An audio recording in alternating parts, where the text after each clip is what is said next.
Today, all of us as Telugu speaking people are really enlightened and happy over the central government's decision of awarding Bharat Ratna to the most illustrious leader of Andhra Pradesh, late Sri P.V. Narasimha Rao garu.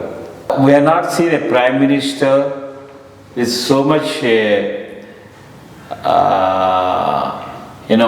understanding and strategies, and in Telugu whatever we say Chanakya Niti, he maneuvered many things, and everyone knows, but for his intervention and giving free hand to Manmohan Singh, India would have gone into a really very bad shape, and that is the thing what PV means. Because when a young student had the fortune of seeing him from a distance when he visited for election campaign in 1972 when I am doing intermediate at Kandapur College. A great man, a great statesman, a good, he has got all round, strengths, which I think every youngster should try to imbibe.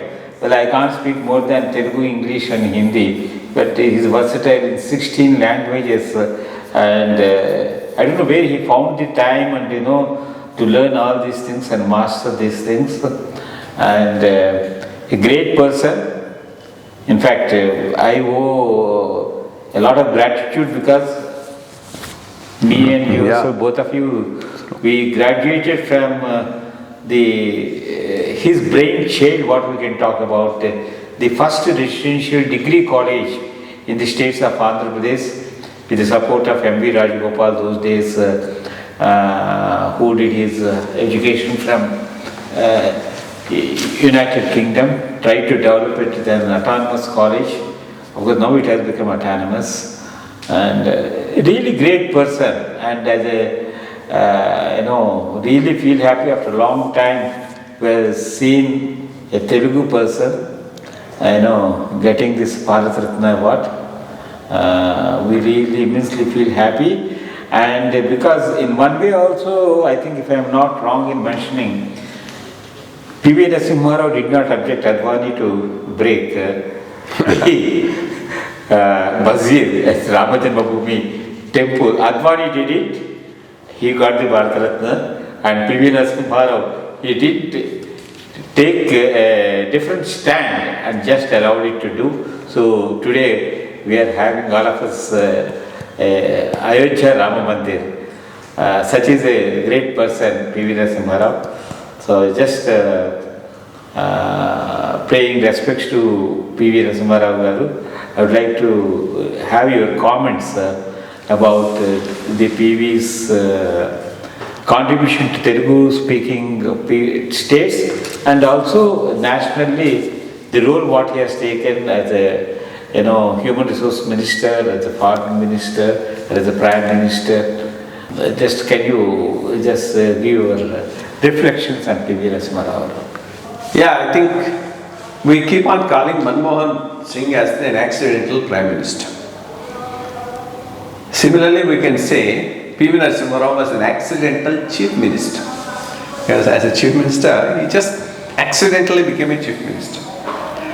He was there, he was a tall leader in Congress, he was follower of Ramananda Tirtha, Telangana, he was an important leader,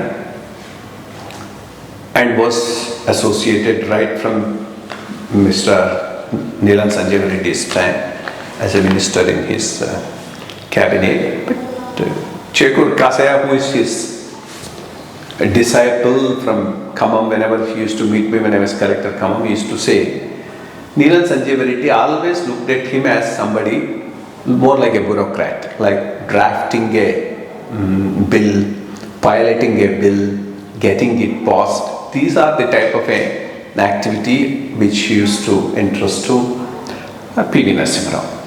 Then of course we now talk some issues which the public may not know about P.V. Garu, because then suddenly the Telangana agitation came, it was a major agitation. I think somewhere around 67, 69, there was some election where the TPS, I think it was known as Telangana Praja Samiti in those days, did well in the elections, got a number of their candidates elected. And then Mrs. Gandhi did not want a division. In fact, if the division of Andhra Pradesh state did not happen in 69, it didn't happen in 72, the credit only goes to Mrs. Gandhi. Because both the times the agitations were very intense and any other leader would have separated the state. What Sonia Gandhi did in 2014, she didn't do it in 72 or in 69. So 69, after that agitation, she called Channa Reddy and others and wanted a compromise so that the state remains one. As part of that formula, what they asked is, because Brahmanda Reddy should resign. Of course, she announced that Baby Nagar Nadikudi 6-point formula, these were part of that deal. 6-point formula was not part of that deal. 6-point formula came in 72 elections, not part of. It was even Nadikudi also came during that. I think the deal was that Kasu Brahmanda Reddy should not be the chief minister. Then, I mean, this is a rumor which we really can't say, but rumor was like this.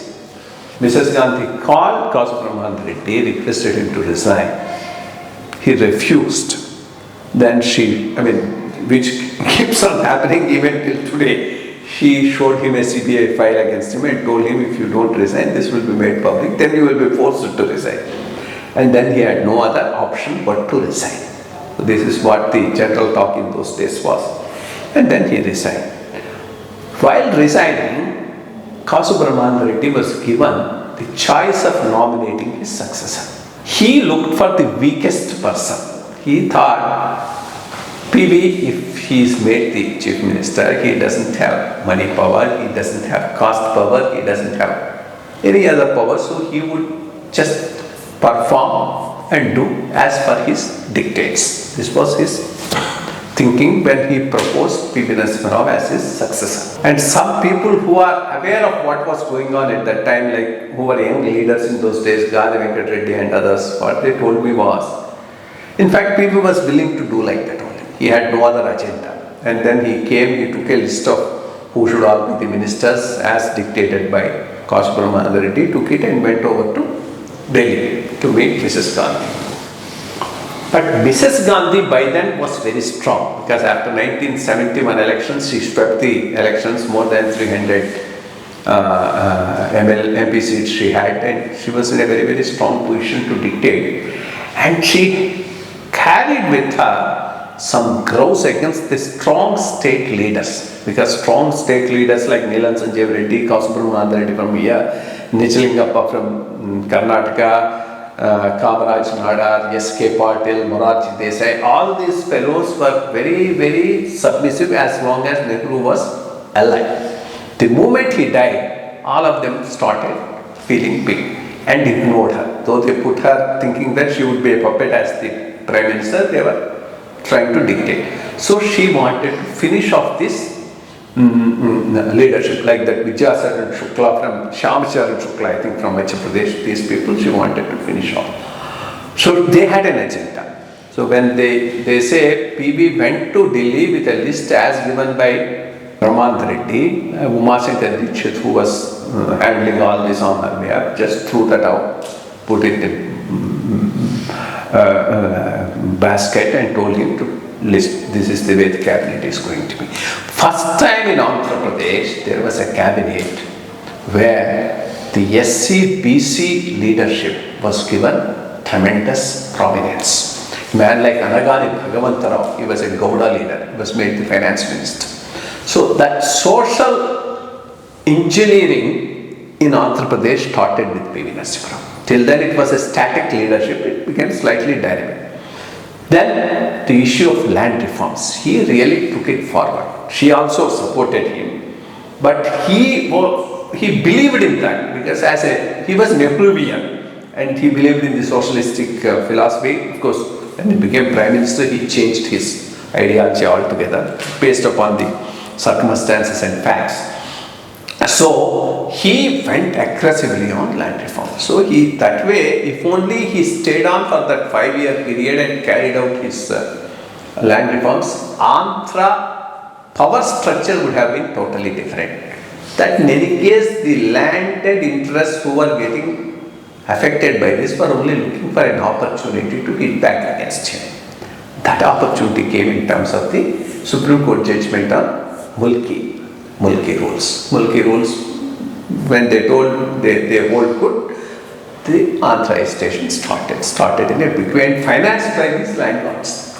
The employees, NGOs expanded stride was financed by these landlords who gave them interest-free loans. So that way, on the whole, they were able to demolish him and he had to resign and go. Once he resigned and grew, that was a black period for him. So for some time he still was with Congress, not a prominent position.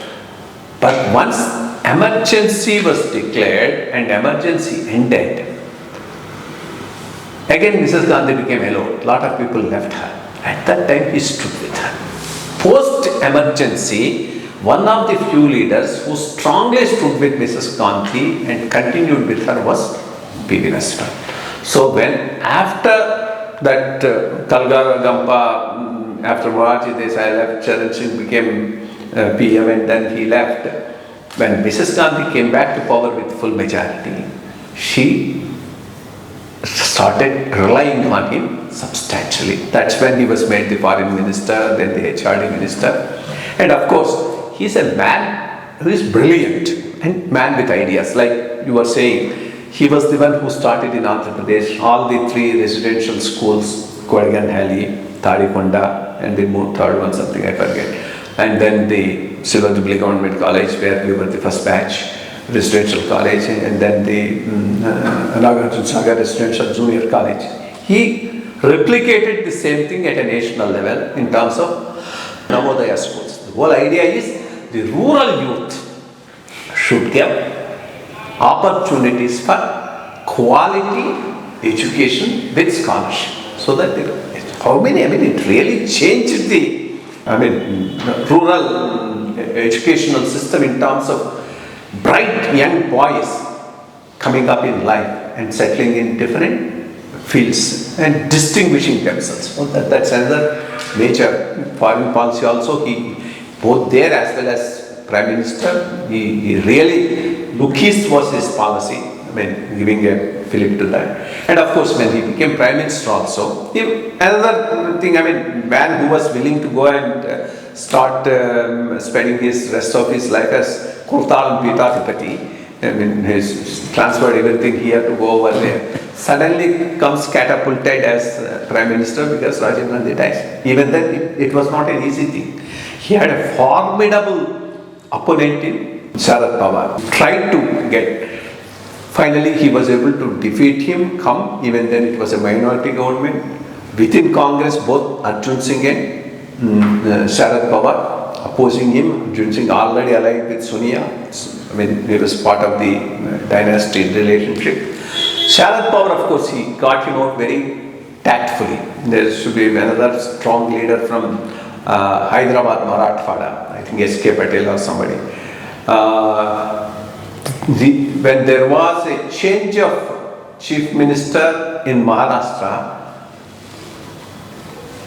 PV told, I am sending S.B. Patil as the, S.B. Patil I think his name, as the chief minister of Maharashtra, which was not to the liking of Sharad Pawar, because if it goes, he will cut at his base. Then he offered to come as chief minister of Maharashtra. So one way he got rid of a major headache for him in Delhi. And then of course that minority government leading and then compromising with different people and still carrying on with reforms, only he could have done it. Nobody else. When you have full majority doing it is a different thing, but a minority government doing all these things is not a mock thing. Then really successful. Did a lot of things. From total bankruptcy, he got it into a different planet altogether. And with all that, after 5 years, he deserved a second term. That he lost it is a misfortune for this country. If he had the second term, the dynasty would have been finished in Congress. There's no doubt about that. And how did he lose it? He lost it because of two tactical mistakes. First thing, if he did not align himself with Jayalalitha, he could easily have got either by himself or through his alliance another 20-30 seats in Tamil Nadu, which would have put Congress beyond the mark of about 130, 140, easily would have been the chief minister candidate. But there what failed him was, he could not align with DMK because DMK was perceived to be responsible for Rajiv Gandhi's death. He cannot go against Sonia Gandhi's wish on that. Though after some time, Sonia went ahead and did deals with the DMK, but on that day. Then the Congress leader Mopanar was insisting on going alone. And he got Rajnikant, there were a lot of discussions, but then some of these fickle film stars can be a real problem. At the last minute, this man backed away. Rajnikant backed away. After backed away, the Mopanar was still insisting on Congress going either with DMK or alone. But finally, the biggest mistake he committed was aligning with Jayalalitha. Jayalalitha by then got a lot of negativity and she was a washout along with it. Congress was also a washout there. And TMC won.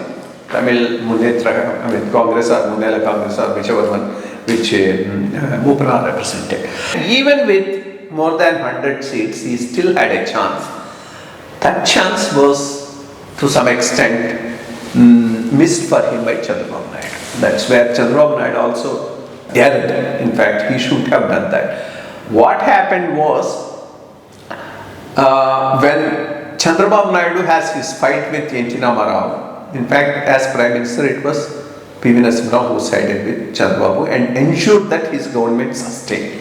Naturally, he expected him to reciprocate it. So, he seems to have told, everybody else is supporting. I have made it up with CPM people also. Sujit Singh Barnala used to be with him. You are the only one. If you support, I'll again get a second term. I think he would have also supported. But what happened is, Chandrababu Naidu, before going to Delhi, went to Chennai. Chennai had two people who were totally against PV. One was Chandrareddy was the governor there and Karunanidhi was there. They brainwashed him and told no, we'll have to look for a third alternative, and that third alternative is what was given. He lost that chance. He really deserved a second chance. If he was there for the second time, this whole thing would have gone. Last point about Babri Masjid, I don't think he really wanted it to go, frankly. But he also knew as long as it stood there, it is a big asset to BJP. In fact, if BJP coming to power is put back by another 20 years, it is because of P. Narasimha Rao. If he really went ahead, dismissed the chief minister, put a governor's rule and ordered a shooting, and if Karsevaks died on that day, BJP would have come to power in 1998 itself. So that way I think tactically what he did put BJP behind by another 30 years as far as Babri Masjid is concerned. Thank you, sir. Thank you very much for giving us the true insight of P.V. Narasimha Rao's philosophy, his personal beliefs, and as a strategist. We thank you very much for Thank you.